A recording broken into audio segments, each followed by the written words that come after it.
ಈಗ ಮೊದಲ ಸುದ್ದಿಯತ್ತ ಗಮನ ಹರಿಸೋಣ. ಮೊದಲ ಸುದ್ದಿ ದರ್ಶನ್ ವಿಚಾರವಾಗಿ ಬಹಳಷ್ಟು ನಿರೀಕ್ಷೆ ಇಟ್ಕೊಂಡಿದ್ರು ನಟ ದರ್ಶನ್ ಅವರು. ಇವತ್ತು ಬೇಲ್ ಸಿಗಬಹುದು ಅಂತೇಳಿ ಅವರ ಅಭಿಮಾನಿಗಳಲ್ಲೂ ಕೂಡ ಸಹಜವಾಗಿ ಸಾಕಷ್ಟು ನಿರೀಕ್ಷೆ ಇತ್ತು. ಬಟ್ ಅದಕ್ಕೆ ಅವಕಾಶ ಇಲ್ಲ. ಇವತ್ತು ಏನೆಲ್ಲ ಆಯಿತು ಅದನ್ನು ಡೀಟೇಲ್ ಆಗಿ ನೋಡ್ತಾ ಹೋಗೋಣ.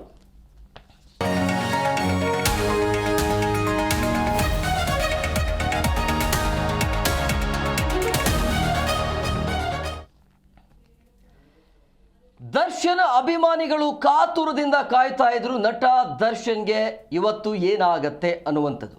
ಬೇಲ್ ಸಿಗತ್ತಾ ಅಥವಾ ಜೈಲೇ ಗತಿ ಆಗತ್ತಾ ಅನ್ನುವಂಥ ಚರ್ಚೆ ಆಗ್ತಾ ಇತ್ತು. ಯಾಕೆ ನಟ ದರ್ಶನ್ ಅವರು ಬೇಲ್ ಅರ್ಜಿಯನ್ನು ಹಾಕಿದ್ರು ಅಂತ ಹೇಳಿದ್ರೆ ವಿಚಾರಣೆ ವಿಳಂಬ ಆಗ್ತಾ ಇದೆ, ಸರಿಯಾದ ರೀತಿಯಲ್ಲಿ ಸೌಲಭ್ಯ ಕೊಡ್ತಾ ಇಲ್ಲ. ಸೊ ಈ ರೀತಿಯ ನಾನಾ ಕಾರಣಗಳನ್ನು ಕೊಟ್ಟು ನನಗೆ ಬೇಲ್ ಬೇಕು ಅನ್ನುವಂಥ ಅರ್ಜಿಯನ್ನು ಸಲ್ಲಿಕೆ ಮಾಡಿದ್ರು. ಅದರ ವಿಚಾರಣೆ ಆಯಿತು. ದರ್ಶನ್ ಪರ ವಕೀಲರು ಕೂಡ ವಾದವನ್ನು ಮಾಡಿದ್ರು. SPP ಪಬ್ಲಿಕ್ ಪ್ರಾಸಿಕ್ಯೂಟರ್ ಅವರು ಕೂಡ ವಾದವನ್ನು ಮಾಡಿದ್ರು. ಇಬ್ಬರ ವಾದವನ್ನು ಆಲಿಸಿರುವಂಥ ಸುಪ್ರೀಂ ಕೋರ್ಟ್ 1 ವರ್ಷಗಳ ತನಕ ಯಾವುದೇ ಕಾರಣಕ್ಕೂ ಕೂಡ ದರ್ಶನ್ಗೆ ಬೇಲ್ ನೀಡಲಿಕ್ಕೆ ಅವಕಾಶ ಇಲ್ಲ ಅಂತ ಹೇಳ್ತು. ಯಾಕೆ ಅಂತ ಹೇಳಿದ್ರೆ ಇನ್ನೂ ವಿಚಾರಣೆ ಹಂತದಲ್ಲಿದೆ, ಟ್ರಯಲ್ ನಡೀತಾ ಇದೆ. ಅದನ್ನು ಆದಷ್ಟು ಬೇಗ ಮುಗಿಸಿ, ಅದನ್ನು 1 ವರ್ಷದೊಳಗಡೆ ಮುಗಿಸಿ ಅನ್ನುವಂಥ ಸುಪ್ರೀಂ ಕೋರ್ಟ್ ಅವರ ವಾದ ಆದೇಶ ಇದೆ. ಸೊ ಹಂಗಾಗಿ 1 ವರ್ಷಗಳ ಕಾಲ ನಟ ದರ್ಶನ್ ಈಗ ಜೈಲಿನಲ್ಲೇ ಇರಬೇಕಾಗತ್ತೆ. ಈಗ ಇರುವಂಥ ಯಕ್ಷ ಪ್ರಶ್ನೆ, ಹಾಗಾದರೆ 1 ವರ್ಷಗಳ ತನಕ ನಟ ದರ್ಶನ್ ಜೈಲಿನಲ್ಲಿ ಇರಬೇಕಾಗತ್ತಾ ಅಥವಾ ಬೇಲ್ಗೆ ಅರ್ಜಿಯನ್ನು ಹಾಕೋದಕ್ಕೆ ಅವರಿಗೆ ಅವಕಾಶ ಇರುತ್ತಾ ಇಲ್ಲವಂತ ಈಗ ಯಕ್ಷ ಪ್ರಶ್ನೆ ಇದೆ. ಅದನ್ನು ಕೂಡ ನಾವು ಮುಂದಿನ ಹಂತದಲ್ಲಿ ಡೀಟೇಲ್ ಕೊಡ್ತಾ ಹೋಗ್ತೀವಿ. ಯಾಕೆ ಅವಕಾಶ ಇದೆಯಾ ಇಲ್ಲ ಅನ್ನೋದು ನಿಮ್ಗೆಲ್ರಿಗೂ ಕೂಡ ಗೊತ್ತಿರುವಂಥ ವಿಚಾರ. ನಟ ದರ್ಶನ್ ಅವರು ಯಾಕೆ ಜೈಲಿನಲ್ಲಿ ಇದ್ದಾರೆ ಅನ್ನೋದು 2 ವರ್ಷ ಆಗಕ್ಕೆ ಬಂತು. ಈಗ ರೇಣುಕಾಸ್ವಾಮಿ ಅನ್ನುವಂಥ ಒಬ್ಬ ಸಾಮಾನ್ಯ ವ್ಯಕ್ತಿಯನ್ನು ಬಡಿದು ಕೊಂದು ಹಾಕಿ ಜೈಲಿನಲ್ಲಿ ಸೇರಿರುವಂಥ ನಟ ದರ್ಶನ್ ಆರಂಭದಲ್ಲಿ ಮಾಡಿರುವಂಥ ಇವರ ಪ್ಲಾನ್, ಆತ ಸತ್ತಾದ ನಂತರ ಆ ಕೇಸನ್ನು ಮುಚ್ಚಿ ಹಾಕೋದಕ್ಕೆ ತಾನು ಯಾವುದೇ ಕಾರಣಕ್ಕೂ ಕೂಡ ಈ ಕೇಸಲ್ಲಿ ಸಿಕ್ಕಾಕಿಕೊಳ್ಳಬಾರ್ದು ಅಂಥೇಳಿ ಯಾವ ರೀತಿಯಾಗಿ ಆ ಪ್ರಯತ್ನವನ್ನು ಮಾಡಿದ್ರು ಅದೆಲ್ಲವೂ ಕೂಡ ರೆಕಾರ್ಡಿಂಗ್ ಇದೆ. ಹಾಗಾಗಿ ಇದೆಲ್ಲವೂ ಇದ್ರೂ ಕೂಡ ಆರಂಭದಲ್ಲಿ ಏನಾಗುತ್ತೆ, ಹೈಕೋರ್ಟ್ ಇವರಿಗೆ ಬೇಲ್ ಕೊಟ್ಬಿಡುತ್ತೆ. ಆವಾಗ ಸರ್ಕಾರ ಏನು ಮಾಡುತ್ತೆ, ಹೈಕೋರ್ಟ್ ಆದೇಶವನ್ನು ಪ್ರಶ್ನಿಸಿ ನೇರವಾಗಿ ಸುಪ್ರೀಂ ಕೋರ್ಟ್ಗೆ ಹೋಗುತ್ತೆ. ಅಲ್ಲಿ ನೇರವಾಗಿ ಇದೆಲ್ಲ ನೋಡಿ, ರಿಪೋರ್ಟ್ಗಳನ್ನು ನೋಡಿ, ಎಲ್ಲ ಸಾಕ್ಷ್ಯಗಳನ್ನು ನೋಡಿ ಸುಪ್ರೀಂ ಕೋರ್ಟ್ ಶಾಕ್ಗೆ ಒಳಗಾಗುತ್ತೆ. ಸರಿಯಾಗಿ ಉಗಿದ್ರು ದರ್ಶನ್ ಅವರಿಗೆ, ಮತ್ತೆ ಒಳಗಾಕಿ ಅಂತ ಹೇಳಿದ್ರು, ಎಲ್ಲಿದ್ರು ಎಲ್ಲ ಎತ್ತಾಕೊಂಡು ಬಂದರು. ಸೊ ಈಗ ಆಲ್ಮೋಸ್ಟ್ ಅಲ್ಲಿ 2 ವರ್ಷ ಆಗಕ್ಕೆ ಬಂತು. ಸೊ ಟ್ರಯಲ್ ಅಂತೂ ನಡೀತಾ ಇದೆ. ಬಟ್ ದರ್ಶನ್ ಅವರ ಪರ ವಕೀಲರು ಹೇಳ್ತಾ ಇರುವಂಥದ್ದು ಟ್ರಯಲ್ ಡಿಲೇ ಆಗ್ತಾ ಇದೆ, ಆದಷ್ಟು ಬೇಗ ಅದನ್ನು ಮುಗಿಸಿ ಅನ್ನುವಂಥ ಇವರ ಪ್ರಮುಖ ಪ್ರಶ್ನೆ ಆಗಿತ್ತು. ಸೊ ಹಂಗಾಗಿ ಏನೆಲ್ಲ ಆಯಿತು ಇವತ್ತು ಅನ್ನೋದನ್ನು ಕೂಡ ಡೀಟೇಲ್ ಆಗಿ ನೋಡ್ತಾ ಹೋಗೋಣ. ದರ್ಶನ್ ಪರ ವಕೀಲರು ಯಾವ ರೀತಿಗೆ ವಾದವನ್ನು ಮಾಡಿದರು, ಆಮೇಲೆ ಸರ್ಕಾರದ ಪರವಾಗಿ ಯಾವ ರೀತಿ ವಾದ ಇತ್ತು ಅನ್ನೋದನ್ನು ಕೂಡ ಡೀಟೇಲ್ ಆಗಿ ನೋಡ್ತಾ ಹೋಗೋಣ. ದರ್ಶನ್ಗೆ 1 ವರ್ಷಗಳ ಕಾಲ ಈಗ ಜೈಲು ಅಂತೂ ಖಾಯಂ ಆಗುತ್ತೆ. ಏನು ಮಾಡೋಕ್ಕಾಗಲ್ಲ. ಏನು ವ್ಯವಸ್ಥೆ ಇದೆ ಇವಾಗ ಆ ವ್ಯವಸ್ಥೆಯಲ್ಲೇ 1 ವರ್ಷಗಳ ಕಾಲ ಜೈಲಿನಲ್ಲೇ ಇರಬೇಕಾಗತ್ತೆ. ಸೊ ಹಂಗಾಗಿ ರೇಣುಕಾಸ್ವಾಮಿ ಕೊಲೆ ಪ್ರಕರಣದಲ್ಲಿ ದರ್ಶನ್ ಜಾಮೀನು ಅರ್ಜಿ ಇದೆಯಲ್ಲ, ಇವತ್ತು ಸುಪ್ರೀಂ ಕೋರ್ಟ್ ಅದನ್ನು ವಜಾ ಮಾಡ್ತು. ಸೊ 1 ವರ್ಷ ಆದ ಬಳಿಕ ಜಾಮೀನು ಅರ್ಜಿಯನ್ನು ಪರಿಗಣಿಸುವುದಾಗಿ ಅರ್ಜಿಯನ್ನು ವಜಾಗೊಳಿಸಿದ ಇವತ್ತು ಸುಪ್ರೀಂ ಕೋರ್ಟ್. ಸೊ ಹಂಗಾಗಿ ಸುಪ್ರೀಂ ಕೋರ್ಟ್ ತೀರ್ಪು ಆಗಿರುವಂಥ ಹಿನ್ನೆಲೆಯಲ್ಲಿ ಈಗ ನಟ ದರ್ಶನ್ ಅವರಿಗೆ 1 ವರ್ಷ ಅಂತೂ ಜೈಲುವಾಸ ಅಂತೂ ಫಿಕ್ಸ್ ಆಗಿದೆ. ಅಂದರೆ ಮೇ 15, 2027 ತನಕ ಎಲ್ಲ ಸಾಕ್ಷಿಗಳ ವಿಚಾರಣೆ ಪೂರ್ಣ ಆಗಬೇಕು ಅಂತ ಸುಪ್ರೀಂ ಹೇಳಿದೆ. ಸೊ ಹಂಗಾಗಿ 1 ವರ್ಷಗಳ ಕಾಲ ವಿಚಾರಣೆ ಆಗಲೇಬೇಕು. ಈ ವಿಚಾರಣೆ ಆದ ನಂತರ 1 ವರ್ಷ ಆದಮೇಲೆ ಮತ್ತೊಮ್ಮೆ ಅಪೀಲ್ ಮಾಡೋದಕ್ಕೆ ಅವಕಾಶ ಇರುತ್ತೆ ನಟ ದರ್ಶನ್ ಅವರು. ಆವಾಗ ಅದು ಸಿಗತ್ತೆ ಇಲ್ಲ ಗೊತ್ತಿಲ್ಲ. ಆದರೆ ಈಗ 1 ವರ್ಷಗಳ ಕಾಲ ಏನು ಮಾಡೋಕ್ಕಾಗಲ್ಲ. ಸೊ ಈಗ ನಟ ದರ್ಶನ್ ಅವರ ಅಭಿಮಾನಿಗಳಂತೂ ಆತಂಕದಲ್ಲಿದ್ದಾರೆ. 2 ವರ್ಷ ಆಯಿತು, ಇನ್ನೊಂದು ವರ್ಷ ಆದರೆ ಆಲ್ಮೋಸ್ಟ್ 3 ವರ್ಷಗಳ ಕಾಲ ರೇಣುಕಾಸ್ವಾಮಿ ಯಾರು ಅಂತ ಹೇಳಿದ್ರೆ ಬೇರೆ ಯಾರು ಅಲ್ಲ, ಆತ ದರ್ಶನ್ ಅವರ ಅಭಿಮಾನಿನೇ.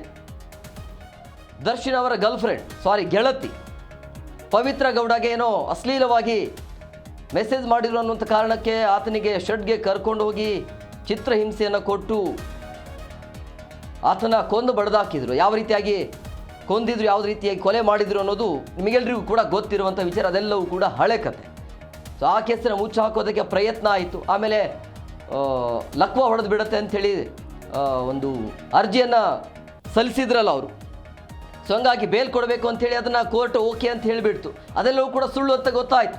ನಾನು ತೋರಿಸ್ಬೇಕು, ಲಕ್ವ ಹೊಡೆದು ಬಿಡುತ್ತೆ, ಬೇಗ ಬೇಲ್ ಬೇಕು ಅಂತ ಬೇಲ್ ಕೊಟ್ಟಾದ ನಂತರ ಇವರು ಹಾಸ್ಪಿಟ್ಲಿಗೆ ಹೋಗಲಿಲ್ಲ, ತೋರಿಸ್ಕೊಳ್ಳಿಲ್ಲ, ಅದನ್ನು ಆರೋಗ್ಯ ಸಮಸ್ಯೆ ಏನೇನು ತೋರಿಸ್ಕೊಳ್ಳಿ. ಹಂಗಾಗಿ ಅದೆಲ್ಲವೂ ಕೂಡ ಸುಳ್ಳು ಅನ್ನೋದು ಮತ್ತೆ ಪ್ರೂವ್ ಆಯಿತು. ಆಮೇಲೆ ಬಂದಾದ ನಂತರ ಹೊರಗಡೆ ಬಂದು ಶೂಟಿಂಗ್ ಮುಗಿಸಿದ್ರು, ಕಂಪ್ಲೀಟ್ಲಿ ಆ ಶೂಟ್ ಮಾಡಿಕೊಟ್ರು, ಅದು ಬೇರೆ ವಿಚಾರ. ಬಟ್ ಇಲ್ಲಿ ಸುಳ್ಳು ಹೇಳಿ ಜಾಮೀನು ಪಡೆದ್ರಲ್ಲ, ಅದು ಸುಪ್ರೀಂಗೆ ಮತ್ತೆ ಅದು ಪ್ಲಸ್ ಆಯಿತು. ಸೊ ಹಂಗಾಗಿ ಈ ರೀತಿಯಾಗಿ ನಟ ದರ್ಶನ್ ಪದೇ ಪದೇ ಮಿಸ್ಟೇಕ್ ಮಾಡಿರುವಂಥ ಹಿನ್ನೆಲೆಯಲ್ಲಿ ಜೈಲಿನಲ್ಲಿ ಇರಬೇಕಾಗಿರುವಂಥ ಪರಿಸ್ಥಿತಿ ಈಗ ಎದುರಾಗಿದೆ. ಇನ್ನು ದರ್ಶನ್ ಪರ ವಕೀಲರ ವಾದ ಏನು, ಅದನ್ನು ಕೂಡ ಕ್ವಿಕ್ ಆಗಿ ನೋಡ್ತಾ ಹೋಗೋಣ. ದರ್ಶನ್ ಪರವಾಗಿ ಇವತ್ತು ವಕೀಲರು ಯಾವ ರೀತಿಯಾಗಿ ವಾದವನ್ನು ಮಂಡಿಸಿದ್ರು ಅಂತೇಳಿ, ಯಾಕೆ ದರ್ಶನ್ಗೆ ಬೇಲ್ ಬೇಕು ಅನ್ನೋದು ದರ್ಶನ್ ಪರವಾಗಿರುವಂಥ ವಕೀಲರು ವಾದವನ್ನು ಮಂಡಿಸಬೇಕಾಗತ್ತೆ. ಸೊ ಹಂಗಾಗಿ ಯಾವ ರೀತಿಯಾಗಿ ದರ್ಶನ್ ಕಡೆಯಿಂದ ಅಥವಾ ದರ್ಶನ್ ವಕೀಲರಿಂದ ವಾದ ಮಂಡನೆ ಆಯಿತು ಅನ್ನೋದು, ಇವತ್ತು ಸಾಕ್ಷ್ಯಗಳ ವಿಚಾರಣೆ ವಿಳಂಬ ಆಗ್ತಾ ಇದೆ ಅನ್ನೋದು ಅವರ ಒಂದು ವಾದ ಇತ್ತು. ಆದಷ್ಟು ಬೇಗ ಸಾಕ್ಷ್ಯಗಳ ವಿಚಾರಣೆ ಆಗಬೇಕು ಅನ್ನೋದು ಸುಪ್ರೀಂ ಕೋರ್ಟಲ್ಲಿ ಇವತ್ತು ನಟ ದರ್ಶನ್ ಪರವಾಗಿರುವಂಥ ವಕೀಲರಾಗಿರುವಂಥ ಮುಕುಲ್ ರೋಹಟಗಿ ಅವರು 272ಕ್ಕೂ ಹೆಚ್ಚು ಸಾಕ್ಷ್ಯಗಳು ಪ್ರಕರಣದಲ್ಲಿದ್ದಾವೆ. ಸೊ ಈವರೆಗೂ ಕೇವಲ 10 ಸಾಕ್ಷ್ಯಗಳನ್ನು ಮಾತ್ರ ವಿಚಾರಣೆ ಮಾಡಲಾಗಿದೆ. ಸೊ ಹಂಗಾಗಿ ಮುಖ್ಯ ಸಾಕ್ಷ್ಯಗಳ ವಿಚಾರಣೆಯನ್ನಾದರೂ ಬೇಗ ಮುಗಿಸುವಂತೆ ನಾವು ಕೇಳಿದ್ವು ಅಂತ ಅವರು ಅಂದರೆ ದರ್ಶನ್ ಪರವಾಗಿರುವಂಥ ವಕೀಲರು ಮನವಿಯನ್ನು ಮಾಡ್ತಾರೆ. ಆದರೂ ಕೂಡ ಅದು ಸಾಧ್ಯ ಆಗಲಿಲ್ಲ ಅಂತ ಸುಪ್ರೀಂಗೆ ಹೇಳ್ತಾರೆ. ಸೊ ಇದೆಲ್ಲ ಬೆಳವಣಿಗೆ ಆಯಿತು. ಜೈಲಿನಲ್ಲಿ ಸೌಲಭ್ಯದ ಕೊರತೆ ಇದೆ ಅಂತಲೂ ಕೂಡ ಹೇಳಿದರು. ಕುಟುಂಬವನ್ನು ಭೇಟಿ ಮಾಡೋದಕ್ಕೆ ಅವಕಾಶ ಸಿಗ್ತಾ ಇಲ್ಲ, ಆರೋಗ್ಯ ಸಮಸ್ಯೆ ಕಾಡ್ತಾ ಇದೆ, ಅದರ ಜೊತೆಗೆ ಸಹ ಖೈದಿಗಳಿಂದ ಕೂಡ ಕಿರುಕುಳ ನೀಡಲಾಗ್ತಾ ಇದೆ. ಒಬ್ಬ ಸೆಲೆಬ್ರಿಟಿಗೆ ಈ ರೀತಿಯಾಗಿ ಹಿಂಸೆ ಆಗಬಾರ್ದು, ಹಂಗಾಗಿ ಅವರು ಸೆಲೆಬ್ರಿಟಿ ಇರೋದ್ರಿಂದಾಗಿ ಅವರಿಗೆ ಜಾಮೀನು ನೀಡಬೇಕು, ಬೇಲ್ ಕೊಡಬೇಕು ಅಂಥೇಳಿ ಸುಪ್ರೀಂ ಕೋರ್ಟಲ್ಲಿ ಇವರು ಮನವಿ ಮಾಡಿದರು. ಸೊ ಬೆದರಿಕೆ ಇದೆ, ಇನ್ನು ಕ್ವಾರಂಟೈನ್ ಸೇಲಲ್ಲಿ ಇಟ್ಟಿರೋದು ಸರಿಯಲ್ಲ, ಒಬ್ಬ ಸೆಲೆಬ್ರಿಟಿಗೆ ಈ ರೀತಿಯಾಗಿ ನೋಡ್ಕೊಳ್ಳೋದು ಸರಿಯಲ್ಲ ಅಂಥೇಳಿ ಈ ರೀತಿಯ ಚರ್ಚೆಗಳು ಇವತ್ತು ಅಂದರೆ ವಾದ ಪ್ರತಿವಾದ ಆಯಿತು. ಸಾಕ್ಷ್ಯಗಳ ವಿಚಾರಣೆ ವಿಳಂಬ, 272ಕ್ಕೂ ಹೆಚ್ಚು ಸಾಕ್ಷಿಗಳು ಪ್ರಕರಣದಲ್ಲಿದ್ದಾವೆ, ಬೇಕಂತಲೇ ಡಿಲೇ ಮಾಡ್ತಿದ್ದಾರೆ ಅನ್ನೋದು ದರ್ಶನ್ ಪರವಾಗಿರುವಂಥ ವಕೀಲರ ವಾದ ಇತ್ತು. ಸೊ ಇದು ದರ್ಶನ್ ಪರವಾಗಿರುವಂಥ ವಕೀಲರ ವಾದ ಆಯಿತು. ಇನ್ನು ಸರ್ಕಾರದ ಪರವಾಗಿರುವಂಥ ವಕೀಲರು SPP ಸ್ಪೆಷಲ್ ಪಬ್ಲಿಕ್ ಪ್ರಾಸಿಕ್ಯೂಟರ್ ಅವ್ರ ಕಡೆಯಿಂದ ಯಾವ ರೀತಿಯಾಗಿ ವಾದ ಇತ್ತು ಅನ್ನೋದು ಅಂದರೆ SPP ಸಿದ್ಧಾರ್ಥ ಲೂಥ್ರಾ ಅವರು ಹೇಳಿರುವಂಥದ್ದು ಸಾಕ್ಷ್ಯಗಳಿಗೆ ಅಂದರೆ ಈ ಹಿಂದೆ ಏನೇನು ಆಗಿದೆ ಅದೆಲ್ಲವನ್ನ ಹೇಳಿದ್ರೆ ದರ್ಶನ್ ಜೈಲಿನಿಂದ ಆಚೆನೆ ಬರೋದಿಲ್ಲ ಅನ್ನೋ ರೀತಿಯಲ್ಲಿ ವಾದವನ್ನು ಮಂಡಿಸಿದ್ರು ಸರ್ಕಾರದಿಂದ. SPP ಸಿದ್ಧಾರ್ಥ ಲೂಥ್ರಾ ಅವರು ನೀವು ಸಾಕ್ಷಿಗಳಿಗೆ ಏನೇನು ಮಾಡಿದ್ದಾರೆ ಅಂತ ಹೇಳಿದ್ರೆ ನಿಮ್ಮ ಜಾಮೀನು ಅರ್ಜಿ ರದ್ದಾಗತ್ತೆ ನೇರವಾಗಿ ಹೇಳಿದರು ಹಿಂಗೇನೆ. ಅದಾದ ಬಳಿಕ ನ್ಯಾಯಾಲಯಕ್ಕೆ ಮಾಹಿತಿ ನೀಡಿರುವಂಥ ವಕೀಲರು ಮುಂದಿನ 1 ವರ್ಷದ ಅಥವಾ 1 ವರ್ಷದ ಅವಧಿಯಲ್ಲಿ 60 ಸಾಕ್ಷ್ಯಗಳ ವಿಚಾರಣೆಯನ್ನು ಮುಗಿಸ್ತೀವಿ ಅನ್ನುವಂಥ ಮನವಿಯನ್ನು ಮಾಡಿಕೊಂಡಿದ್ರು ಸುಪ್ರೀಂಗೆ. ಸೊ ಹಂಗಾಗಿ ಆಯಿತು ಅಂತೇಳಿ ಸುಪ್ರೀಂ ಅವಕಾಶ ಕೊಡ್ತು. ಮುಂದೆ ಈಗ 60 ಸಾಕ್ಷ್ಯಗಳ ವಿಚಾರಣೆ ಆಗಬೇಕು, ಟ್ರಯಲ್ ನಡೀತಾ ಇದೆ, ಇನ್ನೂ ಸಾಕಷ್ಟು ಸಮಯ ಬೇಕು ಅಂಥೇಳಿ ಕೇಳಿದಾಗ ಆಯಿತು ಅಂಥೇಳಿ 1 ವರ್ಷಗಳ ಕಾಲ ಈಗ ಸಮಯವನ್ನು ಕೊಡಲಾಗಿದೆ. ಇನ್ನು 60 ಸಾಕ್ಷ್ಯಗಳ ವಿಚಾರಣೆ ಆಗಬೇಕು. ಇದೆಲ್ಲ ಪ್ರೊಸೆಸ್ ಡಿಲೇ ಆಗುತ್ತೆ. ಹಂಗಾಗಿ ಅದಕ್ಕೆ 1 ವರ್ಷಗಳ ಕಾಲ ಅವಕಾಶ ಮಾಡಿಕೊಡಬೇಕು ಅಂತ SPP ಹೇಳಿದಾಗ ಅದಕ್ಕೆ ಸುಪ್ರೀಂ ಕೂಡ ಓಕೆ ಅಂತ ಹೇಳಿದೆ.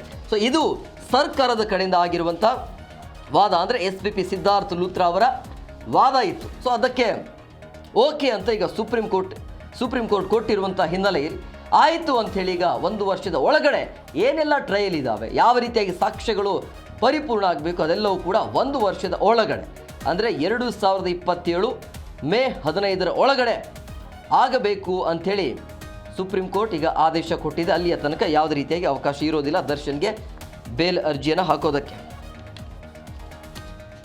ಇನ್ನು ದರ್ಶನ್ ಪರವಾಗಿರುವಂಥ ವಕೀಲರು ಮತ್ತು SPP ನಡುವೆ ನಡೆದಿರುವಂಥ ಎರಡೂ ಕಡೆ ನಡೆದಿರುವಂಥ ವಾದ ಪ್ರತಿವಾದವನ್ನು ಆಲಿಸಿರುವಂಥ ಸುಪ್ರೀಂ ಹೇಳಿದೆ ಏನು, ಯಾವ ರೀತಿಯಾಗಿ ಆದೇಶವನ್ನು ಉಲ್ಲೇಖ ಮಾಡಿತು ಸುಪ್ರೀಂ ಕೋರ್ಟ್, ಅದನ್ನು ಕೂಡ ನೋಡ್ತಾ ಹೋಗೋಣ.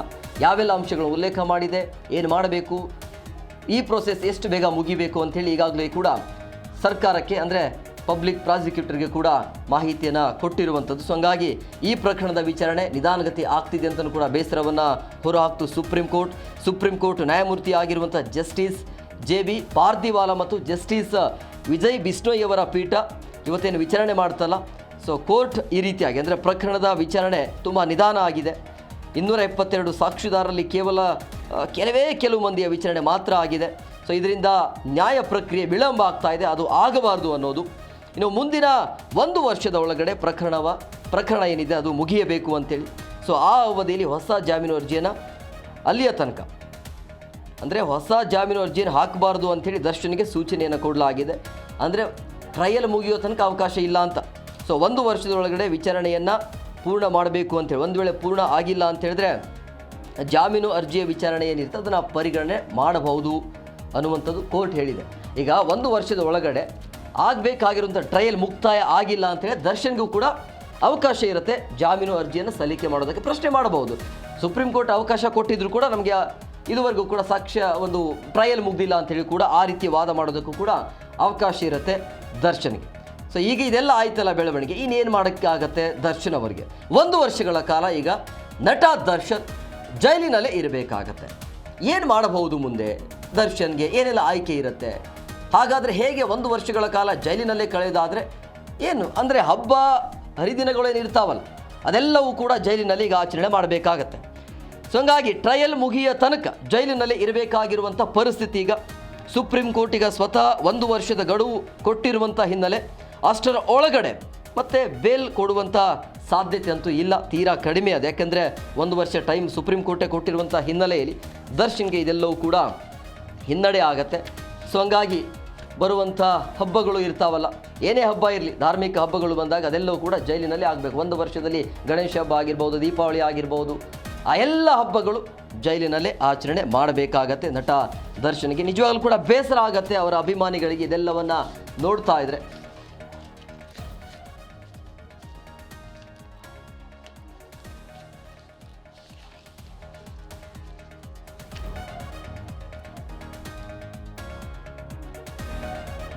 ಇನ್ನು ಇಷ್ಟೆಲ್ಲ ಬೆಳವಣಿಗೆ ಆದ ಮೇಲೆ ದರ್ಶನ್ಗೆ ಬೇಲ್ ಸಿಗುತ್ತಾ ಇಲ್ವಾ ಅನ್ನುವಂಥ ಸಹಜವಾಗಿ ಚರ್ಚೆ ಆಗ್ತಾ ಇರೋದು.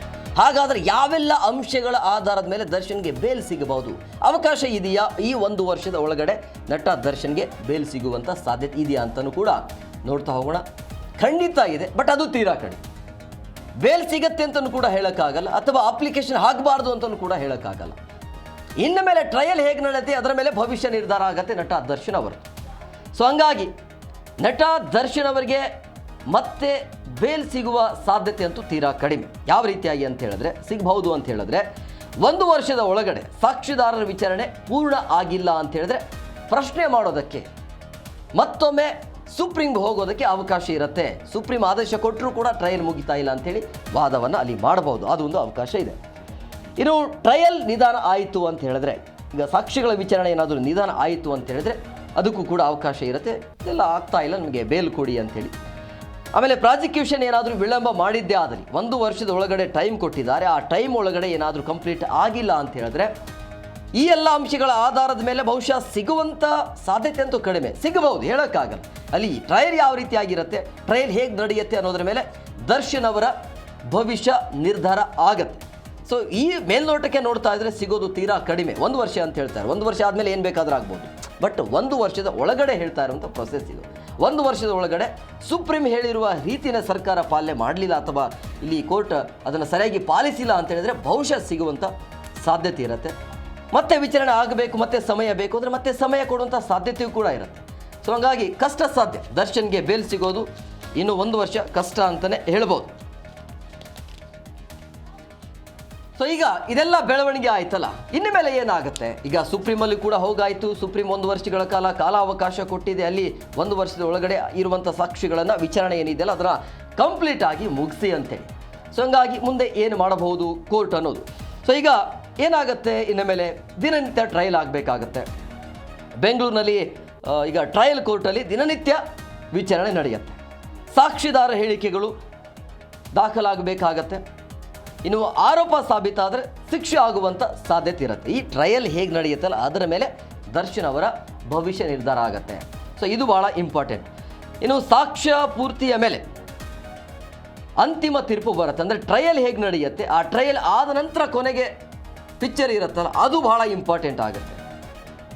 ಈಗ ದರ್ಶನ್ ಆರೋಪಿ ಆಗಿದ್ದಾರೆ. ಸೊ ಅಂತಿಮ ತೀರ್ಪು ಬರುವ ತನಕ ಅವರನ್ನು ಅಪರಾಧಿ ಅಂತ ಘೋಷಣೆ ಮಾಡಲಿಕ್ಕೆ ಆಗೋದಿಲ್ಲ. ಸೊ ಹಂಗಾಗಿ ಬೆಂಗಳೂರಿನ ಈ ಟ್ರಯಲ್ ಕೋರ್ಟಲ್ಲಿ ದಿನನಿತ್ಯ ವಿಚಾರಣೆ ನಡೀತಾನೆ ಇರುತ್ತೆ. ಇನ್ಮೇಲೆ ಕಂಟಿನ್ಯೂ 1 ವರ್ಷ, ಬಹುಶಃ ಆ ಪ್ರೊಸೆಸ್ ಇನ್ಮೇಲೆ ಜಾಸ್ತಿ ಆಗ್ಬೋದು. ಯಾಕಂದರೆ ಸುಪ್ರೀಂ ಕೋರ್ಟೇ ಹೇಳಿರುವಂಥ ಹಿನ್ನೆಲೆಯಲ್ಲಿ, ಡೆಡ್ಲೈನ್ ಕೊಟ್ಟಿರುವಂಥ ಹಿನ್ನೆಲೆಯಲ್ಲಿ ಆ ಪ್ರೊಸೆಸ್ ಜಾಸ್ತಿ ಆಗುತ್ತೆ. ಸಾಕ್ಷಿದಾರರ ಹೇಳಿಕೆಗಳು ಇಲ್ಲಿ ದಾಖಲಾಗ್ತವೆ. ಸೊ ಆರೋಪ ಏನಾದರೂ ಸಾಬೀತಾದರೆ ಶಿಕ್ಷೆ ಆಗತ್ತೆ. ಒಂದು ವೇಳೆ ಆರೋಪ ಸಾಬೀತು ಆಗಿಲ್ಲ ಅಂತ ಹೇಳಿದ್ರೆ ಬಹುಶಃ ಅವರಿಗೆ ಬೇಲ್ ಸಿಗುವಂತಹ ಸಾಧ್ಯತೆ ಇರುತ್ತೆ.